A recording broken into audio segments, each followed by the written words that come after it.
yang melanda umat manusia di negerimu. Kau tanya aku tentang bagaimana mengatasi akibat dari itu semua. Umumnya, manusia menyalahkan Tuhan. Padahal menurutmu, ini bencana alam.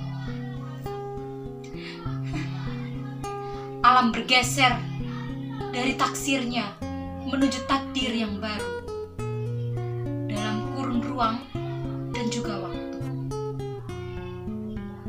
Kalau boleh ku jawab, bisa. Ya, bisa saja itu. Kalau menurut keyakinanmu begitu, tapi bolehkah aku bertanya satu hal saja? Manakah yang lebih dulu ada? Tuhan atau alam? Mingkar mingkur hengang kara akarana karenan marati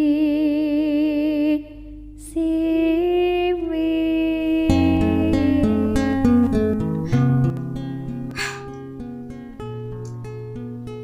Kau tak pernah menjawab dalam surat-suratmu kepadaku. Pertanyaanku itu, malah kau bertanya tentang fenomena alam yang logis atau tidak. Itu akal dalam takdir kita sebagai makhluk Tuhan. Selalu kau bertanya tentang alam dan Tuhan. Tak pernah aku menerima jawaban dari apa yang sudah kujawab untukmu, Amora.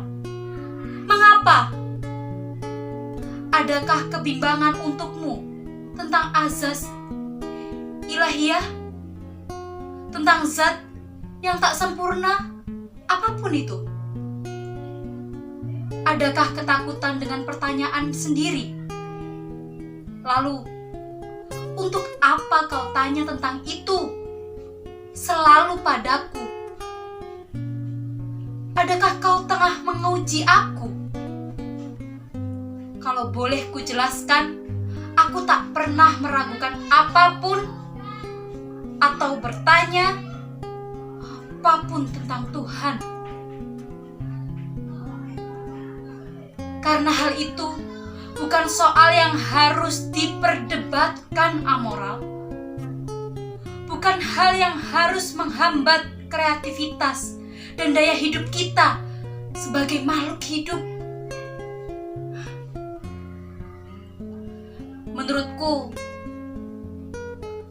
perlu kuulang lagi jawabanku. Tuhan bagiku adalah teman,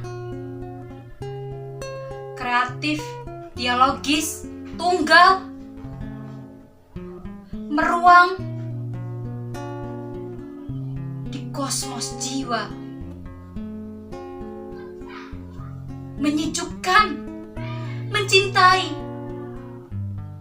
mengasihi, mencitrai hidup kita, awal hingga akhir hayat. Tak secercah pun kubiarkan cahaya gelap mengganggu terangnya pelita, selalu pemberi harapan ini. Meski kadang aku bimbang saat-saat aku bereaksi pada aksi realita hidup,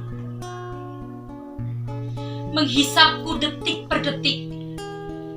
Kadang keserakahan menggodaku untuk meraih jalan menuju terang dengan jalan konflik, korup. Kau tahu kan apa yang kulakukan? Aku menulis prosa, puisi, novel, cerpen, drama, romans, esai, dan artikel-artikel. Hanya untuk apa? hanya sekadar menghindari birahi yang bakal membawa luka-luka di dalam jiwaku ini.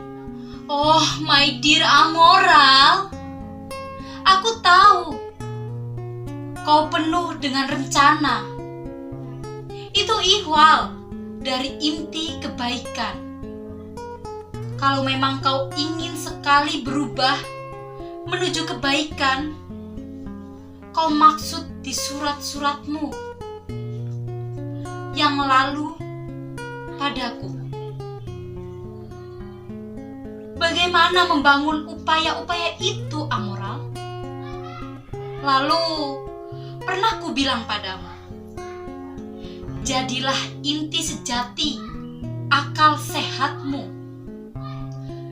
Karena di sana awal dari cerita realita yang akan kau jalani kelak. Kau bertanya lagi dengan panjang lebar.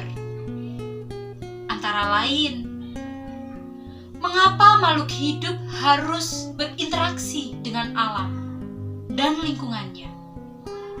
Mengapa tidak alam yang berinteraksi dengan makhluk hidup dan kehidupannya? Pertanyaanmu kadang agak bodoh, Amoral. Memang, kadang-kadang. Tapi, ku jawab juga kan? Ya, itulah kewajaran. Saling berinteraksi. Fadilah ilahiyah. Sejak saat itu, sejak pertanyaanmu yang terakhir, ku jawab seperti itu. Kau tak lagi bersurat padaku, Amoral. Bahkan, seperti hilang dalam gaib semesta. Amoral, yang terkasih, yang hilang bersama waktu. Di manakah kamu, Amoral? Kalau kau kebetulan menyaksikan pertunjukan ini, aku sebetulnya sudah mati. Ya, aku sudah mati.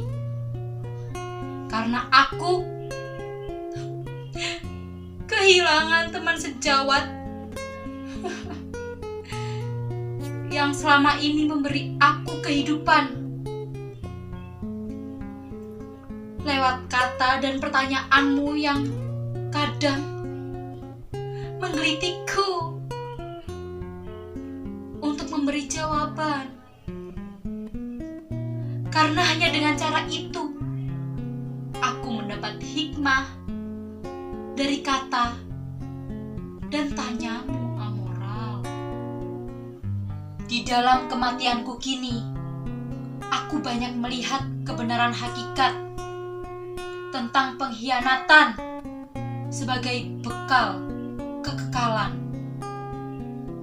Jika kita dapat mengalahkannya atau membunuhnya dengan pisau terhunus, meski korban harus jatuh,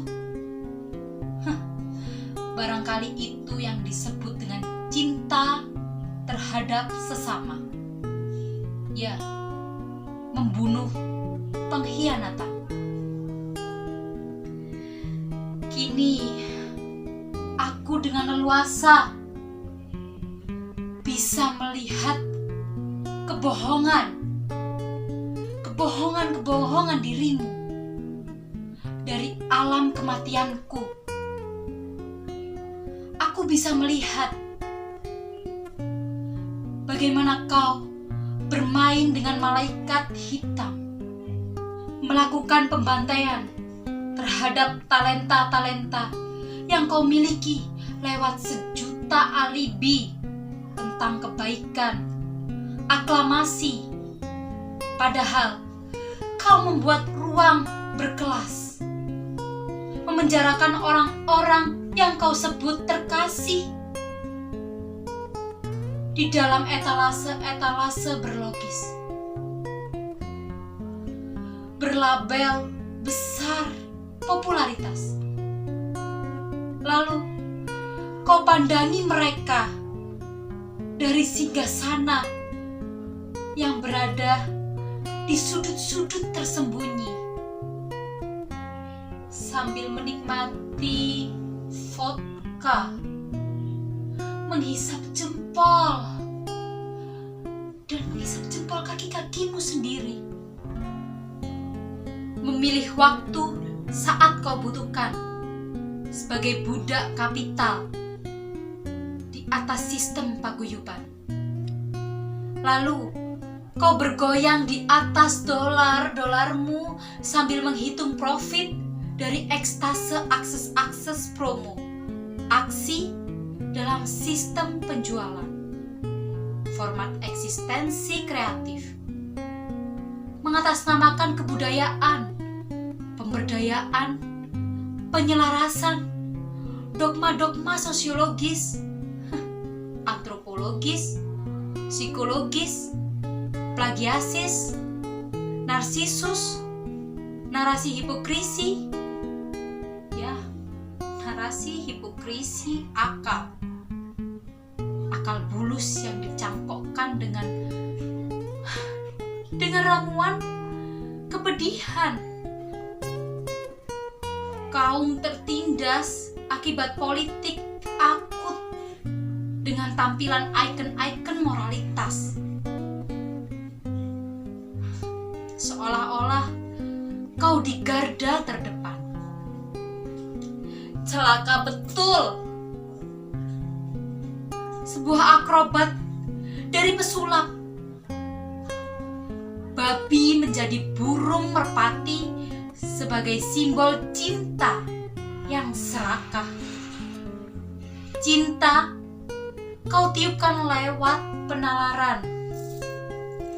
Aktivitas acting yang kau masalkan menghipnotis kesadaran meruang menuju perbudakan. Ketika cinta saja ternyata tidak cukup manipulatif, simbolik dari akal hitammu dalam rangka menggalang humanisasi menjadi dehumanisasi, menuju sistem robotik yang gigantik. Kau akronimkan menjadi paguyuban. Misalnya, itulah psikologi awal dari permasalahan perbudakan kreatif.